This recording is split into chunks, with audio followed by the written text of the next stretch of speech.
Welcome back to another episode of the Bodacious Rant, guys. This is Bird and Rye as always, and today we're talking about a very special film that I did not realize I was going to like this much.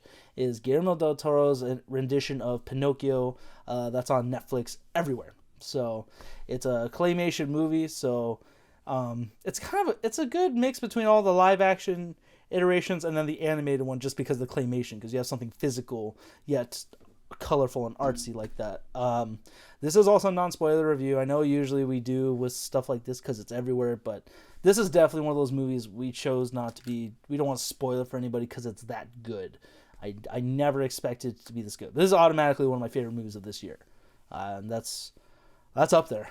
That's high praise for me, at least. I don't know. Everybody's probably thinking, you say that about everything. I'm like, whatever, dude.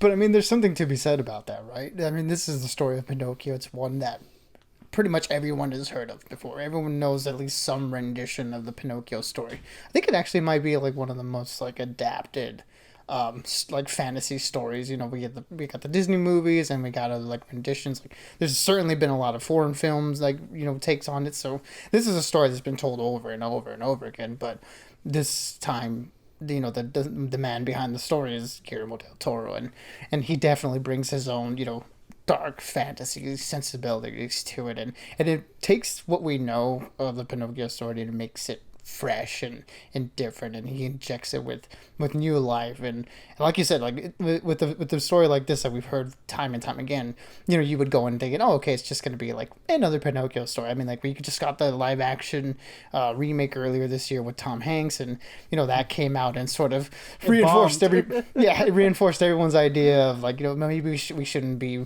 remaking these stories that we've heard of all these times and that we lived with in the past. We don't need them with a new coat of paint.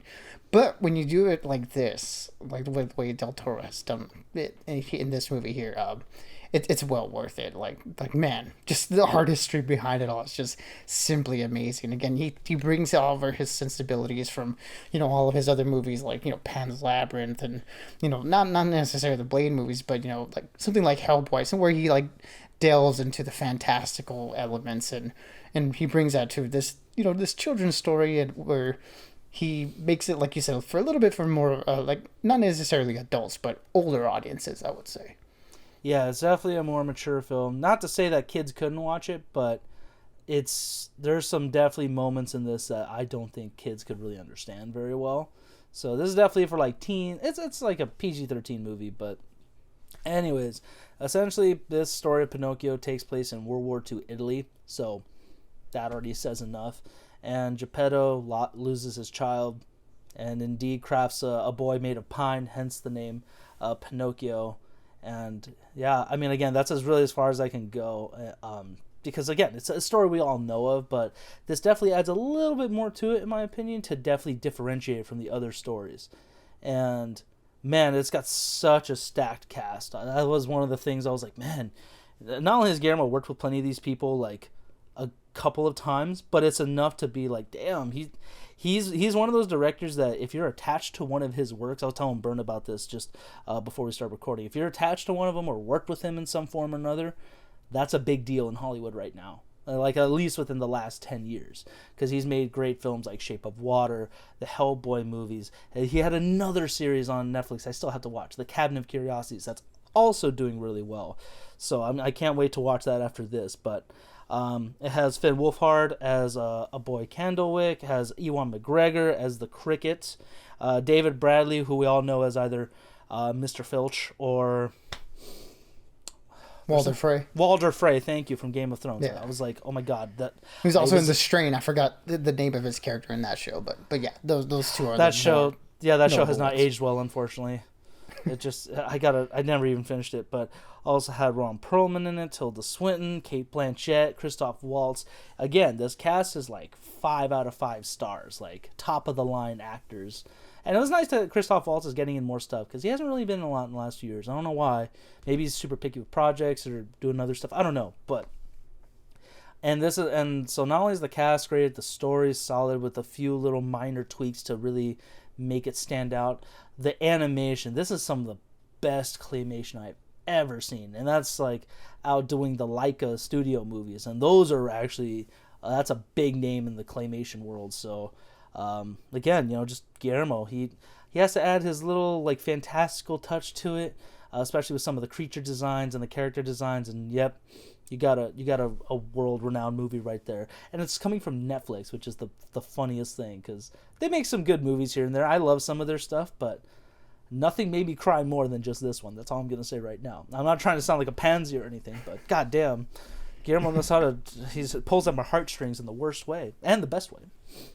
Yeah, I mean he's just a masterful storyteller in that way, and like you said, like the fact that this is on Netflix, it's one of those things where I'm like I'm of two minds of it. Like one, like I would have wanted this to like be in theaters. This feels like a movie that would be, it feels like it needs to be viewed on the big screen. But at the same time, with these movies coming to Netflix, this one here and Glass Onion, which we'll talk about, sometime soon. So great.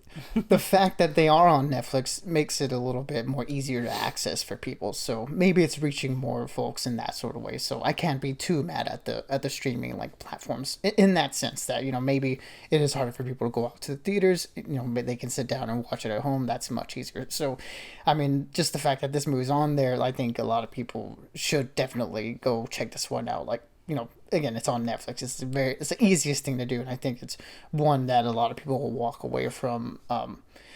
Just like having seen a different take on a story told time and time again. Like I said, like you mentioned, the stop motion animation is probably the best we've ever seen. At the very least, rivals all the Leica films that we've gotten over the years. The imagery here is beautiful. Like you said, the cast is all great. In particular, Pinocchio himself, Gregory Mann. I mean, all those other actors are big name actors, and this kid, I mean, I looked him up. He only has like 2 other credits to his name, and they're not very well known projects at all. And I think he did a really great job with the character of Pinocchio. And I think certainly a child acting is hit or miss, and I think child voice acting is even more hit or miss. And I think he did such a great job with the role of Pinocchio here. So, yeah, man, I did really dig this movie. Only a couple of minor gripes that I have. I thought, this being an animated movie, it does have some musical numbers, and I didn't feel like they were all that great. Again, they're not really the focus of the movie at all. I feel like they could have been taken out and the movie wouldn't have changed at all. So that's kind of like one of those things like it feels like, oh man, then why did you include it in the first place? But again, everything else is so strong that I could easily overlook those things. And just sort of something that I just wanted personally, it felt like the relationship of Jiminy Cricket and Pinocchio feels so integral to the Pinocchio story. And that wasn't really in this one, again, this is a slightly tweaked take on the story, and Guillermo's definitely coming at it from a different perspective. So that relationship sort of gets lost, I think. So again, that's just a little bit of a minor gripe, and not too detrimental to the movie because of the story that's being told here. Those are fair criticisms. I do see your point with Cricket and Pinocchio. The musical numbers I didn't mind. They're not like some of the best. They're not super catchy songs in my opinion. I'm not saying they're bad. Just to make it clear, I don't think they're bad at all. But they're not necessary though. They're not memorable, Yeah, and then again, that's fair. But despite those, I'm gonna give this movie a 5 out of 5 rantings. Man, I can't think of an animated movie that's done this much for me in God knows how long. So it was so great, so heartfelt, wonderful storytelling. Like this is a way to really tell like a child's story in such an adult way is like, man. And again, like I said, maybe some kids can't watch it still. It's not like uber violent, a lot of language or anything. And it's such a simple film, but even then it has so much depth to it. So definitely everyone needs to watch this movie this year, for sure. Yeah, for sure. I'm gonna go with a 4 out of 5. I think it's still very, very strong. Maybe on rewatch, it'll be like jump up to the 5 out of 5 for me. But regardless of that, this is the best animated movie that's come out this year. I think it's a definite lock for the Oscar win. We'll see how good Puss in Boots is. I know that one's getting a lot of hype coming up in the next couple of weeks, but I think that's gonna have to cross a great bridge to top this movie, because this movie is just absolutely excellent. One of my favorite movies of the year. I'd be surprised if it doesn't make my top 10, which again we'll do our list when we come to the end of the year. But yeah, I'd be very surprised if this is not on it. This is that good. No, I think I'm gonna leave it out there. I'm gonna have to be very biased for this movie because it was so good. Um, Everybody, did you guys have? For those who have watched it, what did you think of it? Did you love it? Did you hate it? Were you bored by it? Did you love the music? We'd love to know. Keep the conversation going in the comments. As always, guys, too, please do not forget to give us a like, ring the bell, and subscribe. Just because, again, we appreciate the support. And we can't wait to go into the new year with more content and more stuff to talk about. So we appreciate everything, you guys. And as always, we got Avatar 2 coming out this week, so that review is gonna be hot off the press. So keep an eye out for that. And of course, stay bodacious and keep on renting for the both of us. Absolutely, everybody. Be good, be safe, and as always, we'll catch y'all on the next one.